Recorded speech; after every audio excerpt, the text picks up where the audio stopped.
Ce vendredi 25 juillet 2025 s'est tenue la cérémonie de lancement officiel de la deuxième édition de la compétition YADAC Robotic Challenge à l'Université Félix Houphouët-Boigny de Cocody autour du thème Robotique et climat, réduire les émissions de carbone grâce à l'innovation technologique.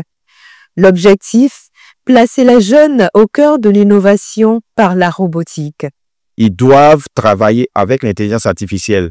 Ils doivent utiliser l'intelligence artificielle comme outil et ils doivent mettre dans leur esprit que ce sont eux qui fournissent, qui entraînent l'intelligence artificielle à être meilleure.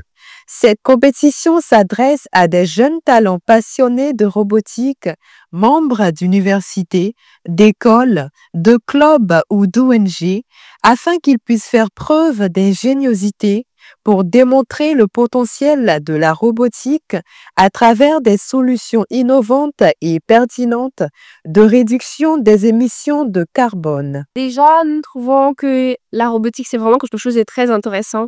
Et concernant aussi nos différents métiers à venir. Et nous croyons aussi que c'est, on va dire, le métier d'avenir en fait. La robotique se lie à presque tout dans la vie. Sans robotique, on ne peut rien faire. Donc, on a décidé de participer à plusieurs compétitions de robotique, dont YADA. Le choix de thème, c'est en fonction de ce qu'on vit au quotidien et de ce qu'on veut résoudre comme problème. On sait qu'on est confronté à ce genre de situations. Même au niveau de tension, on voit qu'on pollue l'environnement. Et on voit de jeu en jour notre forêt. Et on se rend compte que si on n'agit pas actuellement, on ne pourra même pas vivre. Parce que si maintenant on forme ces jeux, ces efforts, il y a même des efforts de 12 ans qui participent, ils pourraient prendre conscience de protéger notre environnement et ça pourrait nous sauver de nous. L'ambition de YADAC Robotic Challenge est d'offrir une occasion incroyable pour ces jeunes talents de développer leurs compétences, de collaborer et de repousser les limites de l'innovation.